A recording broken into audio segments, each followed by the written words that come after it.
So yeah, so it brings me to the topic of role models and being able to see someone who looks like you doing something positive in a positive light, making an impact in a way that you want to navigate yourself towards. A lot of times we don't have that in urban communities across America. We see that young men really don't have those true examples of what it means to be a black man in society, and you become so undaunted by the nuances of what's being taught to you on what is a black man, and then you are kind of constructed into this European thought of a black man.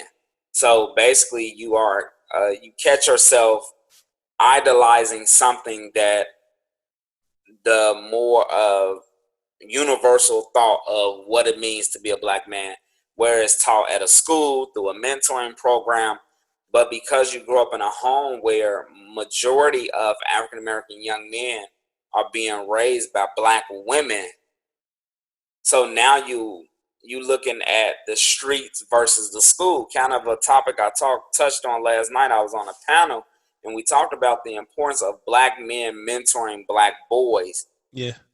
and the underlying purpose of it is to be a guide, not Hmm. someone that's strict on all you need to do A, B, and C, but more of allow me to talk you through some of the things I endured, some of the things I battled with, some of the things I failed, classes I failed, being more transparent Right. opposed to this perfect black man. Mm. Now, what do you, I guess now, as far as like you kind of mentioned transparency versus, I can't even put a word to it, but like, I guess being tough on the kid versus being transparent. How have you seen that, like, So in your work? I'll just say transparency versus perfection. Yeah. So oftentimes someone that's endured something, they kind of become this perfect idolized model. Hmm. And people don't see flaws, people don't Yeah. see They don't see the certain things that process. are, yeah, don't see the things behind the mask of what's going on Hmm. personally with the battles and the circumstance of this person being okay with who they are as a black man, being okay with the walk of life that you've taken and the mistakes you've made and the failures you've come up against. So when I speak to being transparent is when you mentoring someone, don't paint this picture of perfection Hmm. as I'm perfect. I don't have flaws. Right. I don't make mistakes. But being a man in general, and talking through those habits that you attribute of bad habits versus great habits, Hmm. and really being able to allow that young person you're mentoring or a person that you're fathering or a surrogate father to, Yeah. being a model that shows this young man, there's mistakes out here, you're going to make mistakes, there are going to be things that's not going to be perfect, but being able to fight through the nuance of life of Hmm. those mistakes and being able to have a clearer focus. As a mentor, your guiding ground is to look at the flaws and mistakes you've made and be able to mentor this young man or young woman into better habits, Yeah. into better ways of adopting. So, say for instance, I spent $4,000 on an investment that was really worth $1,000. So, being able to talk them through that procedure of not making that same mistake. Hmm. So now, how do you feel like, you know, God just does some miracle thing with, fathers from the hood? How, I guess, how would the hood look if fathers were here and transparent with their kids? You know, like, would it be, I mean, would it be a Roseland? Would it be, I mean, I'm not saying that this is going on. I understand what's going on in Minneapolis, and I feel like that certain things will probably be a little bit more strategic, instead of just like pure rage emotions. How do you feel like fathers would be able to begin to focus that type of energy and focus even just the balance of the household and converting, the hood aesthetically to the hood inside of each individual? How do you feel like that would be, how that impact would make change? So first, I would want to say that fatherhood is unique, Mm-hmm. and there's no manual to how to be a great father. Yeah. There's no manual to what it means to be a great father, and particularly to Black fatherhood. And one of the things I like to point out about my life personally is that how my father and our relationship, father-son relationship, was an indirect benefit. Mm-hmm. It wasn't directly; it was indirect because my father was in jail. He, sentenced to 15 years in prison, and the indirect mentorship was pretty much be, because of my dad didn't have Mm-hmm. this particular mentor or father-son relationship with his pops, that his mistakes indirectly impact my life, simply because my direct connect now is, how do I take those challenges that I grew up under and use them as positive influences into a more direct pathway that will lead me into where I am today. Okay. So there's no real definition to really develop the multitude of how it would impact, because there are some Black men that are present, but they're present, but they are invisible. Right. So while they are in the house, while they are making money and sewing into the house, being head of household financially, socially and emotionally, they're invisible. Mm. So now these young men still also are in need of mentors, surrogate fathers that can guide them along on a pathway, Right. simply because Pops is invisible, but he's there, but he's not. Mm-hmm. So now I also too need a mentor to guide me around the nuances of what I need to get to my pathway to be great. Right. So when we look at what's going on in our communities, first of all, it's so much um, underlying racism Mm. that's impacting the ability of a young Black man being great. Mm-hmm. We're simply judged because we wear do-rag. We're simply judged because the pigmentation of our skin color. Mm-hmm. We are simply judged Our because of beards. how we dress and the attire that we wear. And then we have programs that's telling young Black men of color that you must wear a suit to be accepted into society. And Right. I personally disagree. And I disagree to the being of professionalism is one thing, but to tell a young man you have to look a certain way to not become a target Right. is a problem. And I find it a problem because some people have not been exposed to accepting who they are. Mm-hmm. So now I have to become something that I am not, so that I am accepted by a society that's still not going to accept me, but they're going to act as if they celebrate me, simply because I'm doing A, B, and C that I'm told Right. to do. But at the end of the day, when I leave that room, I'm still a Negro. Mm-hmm. And I use the allusion to the story of OJ that Jay-Z simply put into lyrics, into his rap. At the end of the day, no matter if I make $1 million or $1, I'm still a Negro. Mm-hmm. No matter if I live in Beverly Hills or Roseland, I'm still a Negro. Right.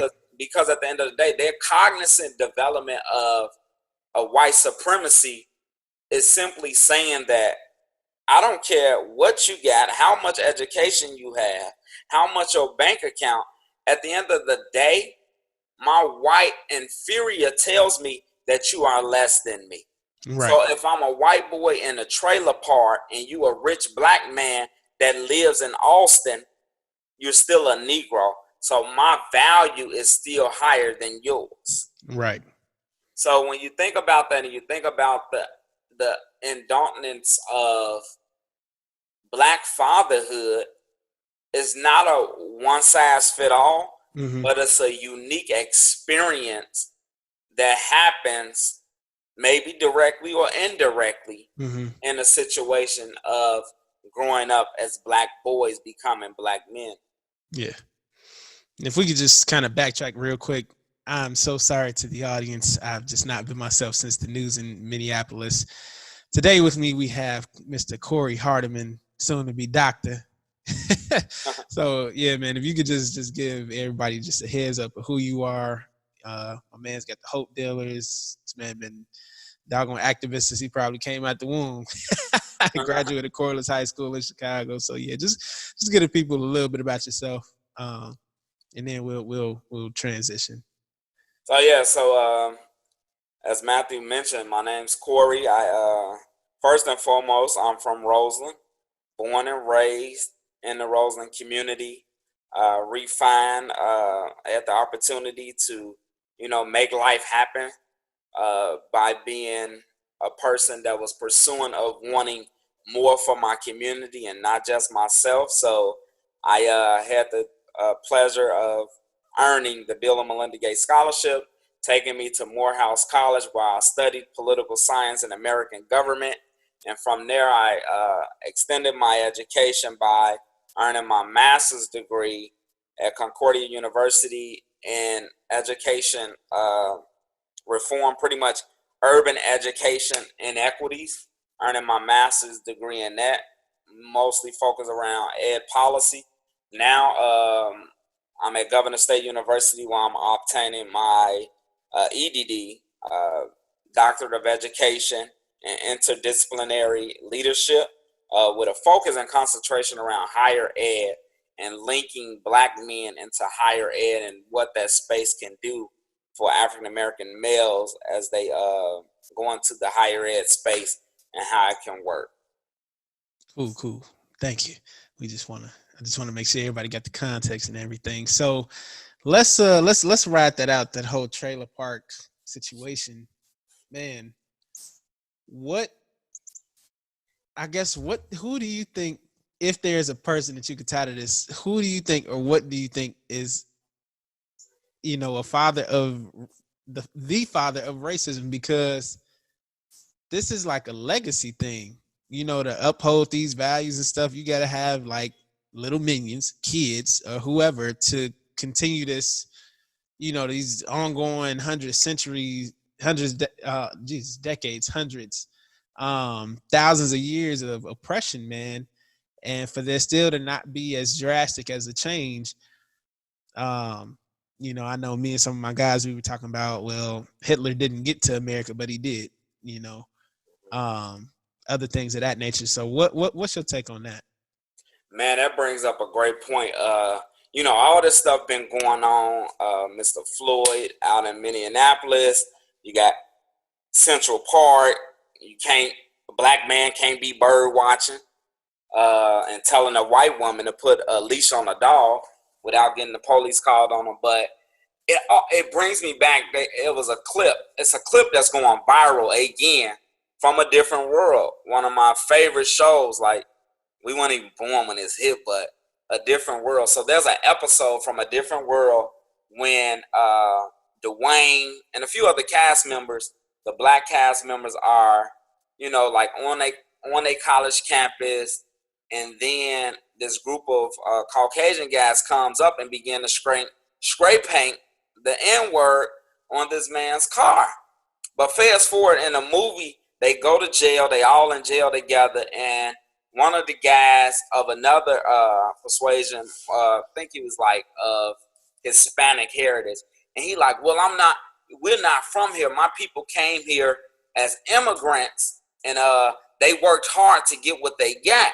And Dwayne stands up and he said, my people were born here, but to be born here as a Black man that basically built this country and simply be told that you can't even sit down and have a cup of coffee is a disrespect to us.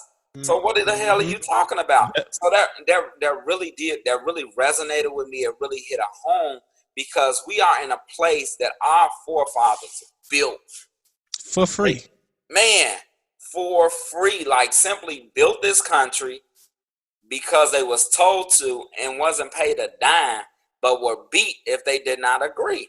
So it Yep. takes you back to 1619 and when slaves began to being sold and the Atlantic slave trade. All of those things comes to mind as we continue to fight through this just blatant disrespect and blatant racism here in America and building out. And I promise you that we had a black president, President Barack Obama, and then you have this outrage of individuals that was just so upset. And they biggest accomplishment, I don't care what anybody say, was electing Donald Trump to the White House. Simply, the main reason why they elected him is because Donald Trump ran a platform that basically agreed to everything they fight for. So you have people that's live in trailer parks that are of Caucasian race, but at the end of the day, their whiteness means power, as they would say with mostly white power. So pretty much looking at that strategic plan on how they did that and how the Democratic Party basically slept away under the thought of Hillary Clinton becoming president. And I remember being at the watch night party and they basically like, it's impossible for Trump to win. And I'm looking at them like it ain't impossible when you know certain illegal streams of ways to get around this whole political process. And the man 20 years ago said, if I ever run as president, I will run as a Republican because they are stupid and they understand me. 1983. So yeah. Yeah. So definitely. Yeah, man. And I just feel like, one of our fathers that we hold up to in the black community is Frederick Douglass, and I believe it was him. What's her name? Elizabeth Cady Stanton and one other colleague, I forgot on her end, but they were talking about, pretty much the American totem pole.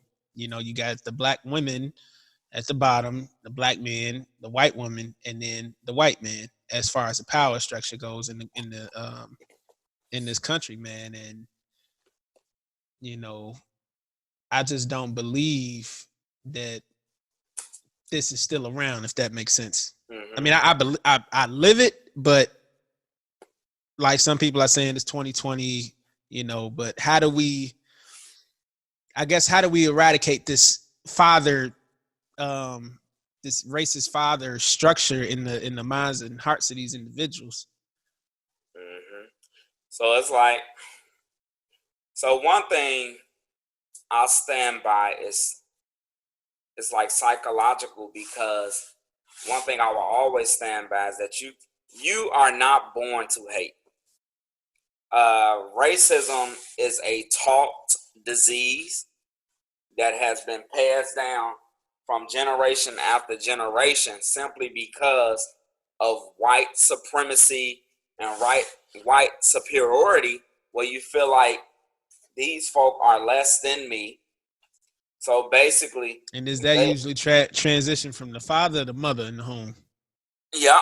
So basically, from the father, it's like a brotherhood of white supremacy, where it's like, okay, you should never indulge yourself with these people. Never find yourself in a conversation with these people. And at certain predominantly white institutions, there were some kids that pretty much won't even speak to a person of another race because they felt as if you're beneath me. Mm-hmm. And hey, like but the craziest thing though, science says is that we don't see difference until we 5 years old. And I've had friends that were not my color, my race, and after we turned 7, I'm like, what happened? Like, yeah. So it's pretty much it goes back to a story that King shares about his childhood growing up, and they in a shoe store, and him and another little Caucasian kid are playing as kids, and the father snatches the little boy up and say, "You never talk to niggers." So basically it's a taught Wow. behavior. It's a taught behavior that continues through generations, and it becomes a legacy of hate. Wow. That's So yeah, crazy. Yeah, it's deep. it's tough, man. But yeah, nah. So let's ride on your degree real quick. So you mentioned the presidency and everything. Now let's take a look at the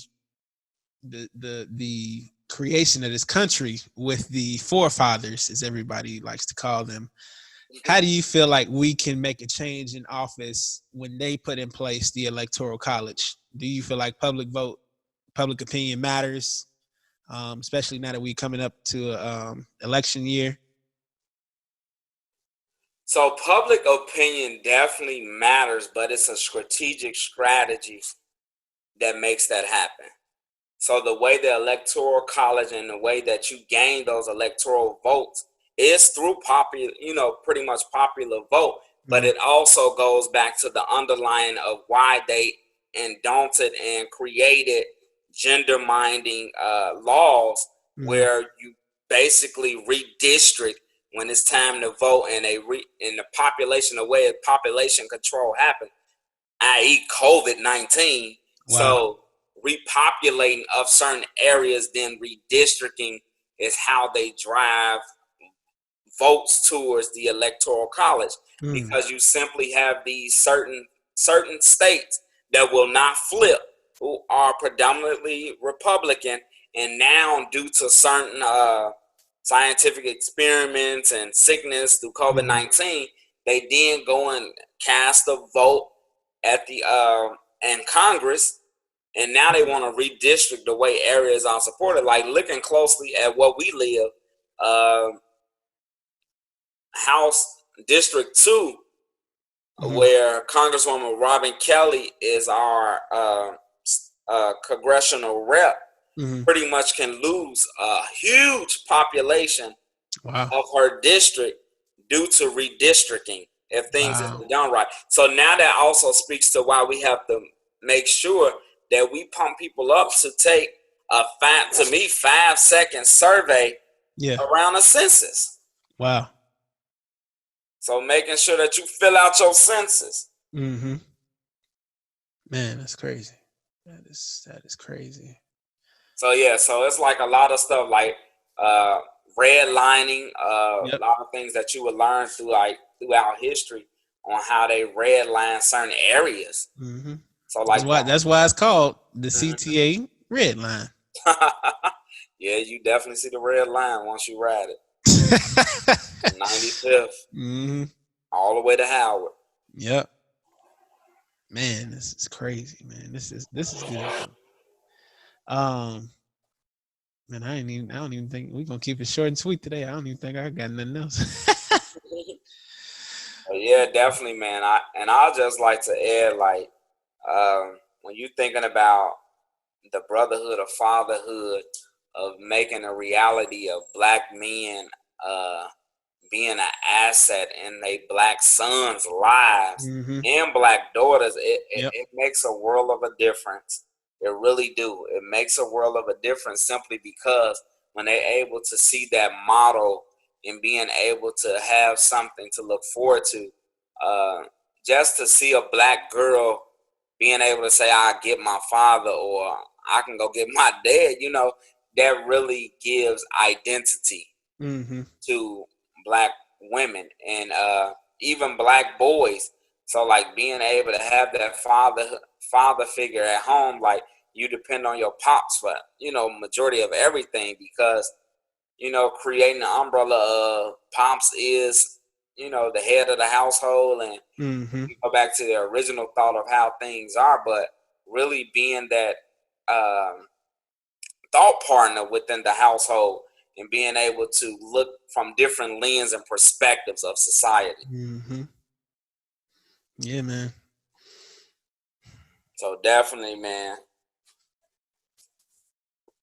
Man, I'm just trying to I don't know. I'm just trying to think of ways that like we can just start to change the family dynamic. I mean, as far as like, you know, taking this more so man to man instead of man to the kid. Like, where does the accountability fit in? I guess like to be able to start driving this type of change in our communities.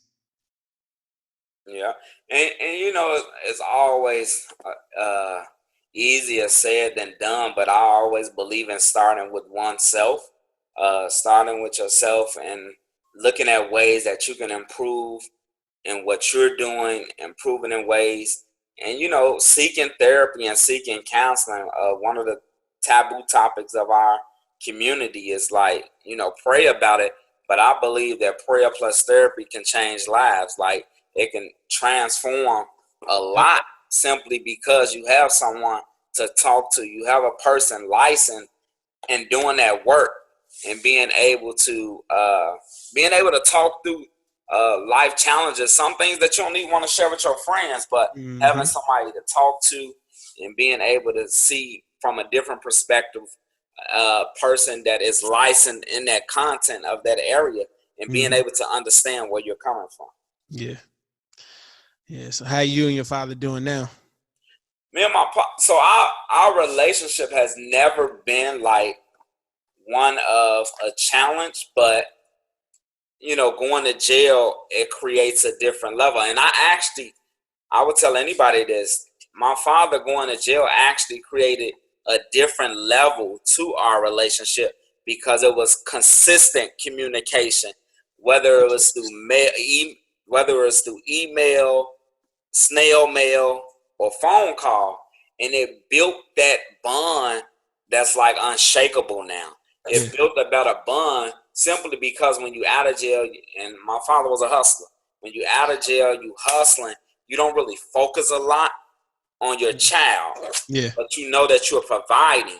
Right. But support is bigger than, you know, financial stability. Mm-hmm. Like being able to emotionally and socially support your child is much bigger than dropping money for these J's or dropping money for the newest outfit.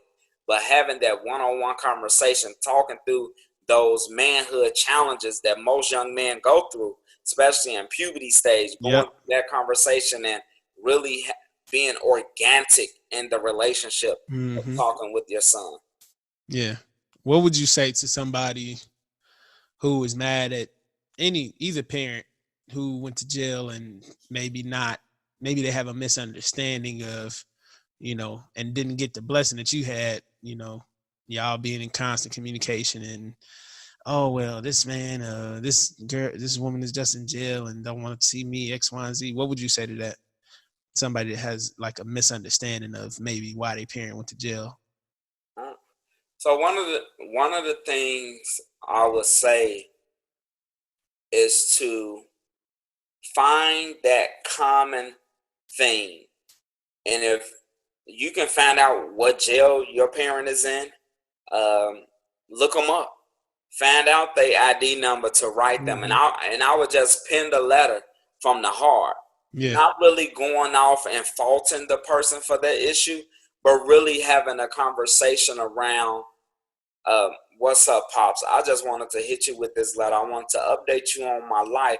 But more importantly, I wanted to create a relationship with you.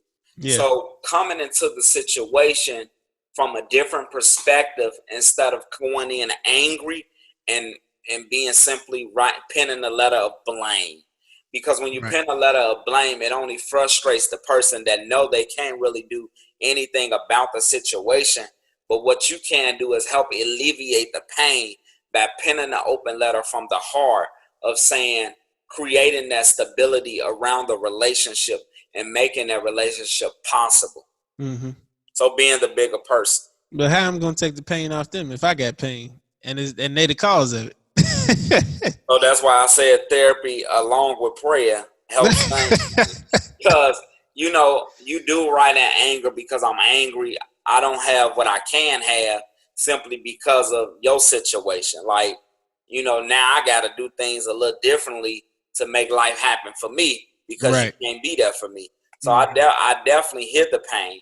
And that's one of the next campaigns I'm trying to open up is to Some really hope dealers. build those relationships with fathers who are incarcerated with their child on the outside.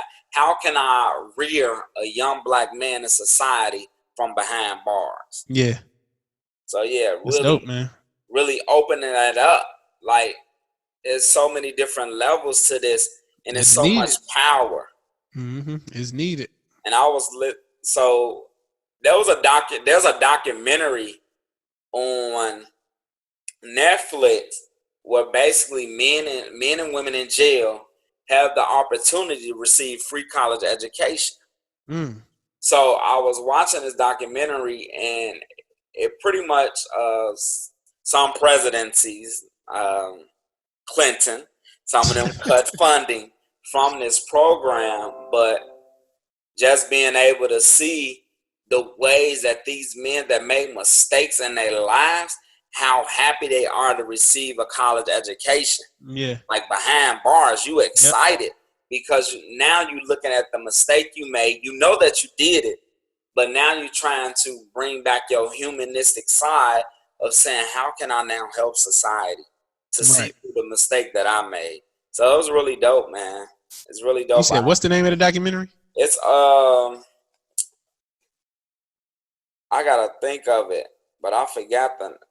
It's on Netflix though. It's I think it's Education Behind Bars. Hold on. Yeah, nah, man. I mean, that's a dope concept, man. You know, you want to talk about restorative justice and all this stuff, and restorative programs and rehab and all this type of stuff, man. I feel like we can probably get to that though. Like, especially with all these degree programs and stuff online now to a degree. Like, I don't know. College Behind Bars. That's the name of it. Okay. College Behind Bars. Yeah. So it's the Barred Prison Initiative. So College Behind Bars is, y'all check it out on Netflix. And if you ain't got a Netflix account, go borrow somebody else. Yeah, Google it. They got clips of it on the internet. Because it's through PBS. Ah, okay. Shit, we'll go ahead and go check it out on PBS too. I don't know if they still airing it, but yeah, man, this is good. Short, sweet, down to the point. Definitely, man. I appreciate you for having me on. I appreciate you creating a platform, you know, just to address situations like this and the lack thereof of fatherhood in the African American community, and really trying to figure out that pathway for future fathers and fathers to come on how do they create that. So an assignment I had to do my first year at Morehouse, I had a professor, English professor, that made us write a letter to our unborn sons. So basically thinking about the challenges we are facing today. Wow. And how do you craft this letter to your unborn son on how to deal with the nuances and the bigotry of society in the 21st century?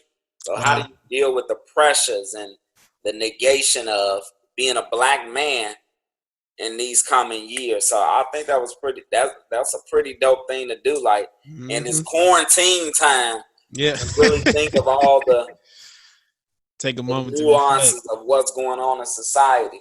Yeah, man, this is gonna be something coming out of this. Definitely. Yeah, but like I said, definitely appreciate you. We'll go ahead and get this episode up ASAP. Then it should drop at 7:00. So hey, we'll be in touch. Yes, sir. All right. Later. Hope alive, man. Yes, sir. All right. Yeah.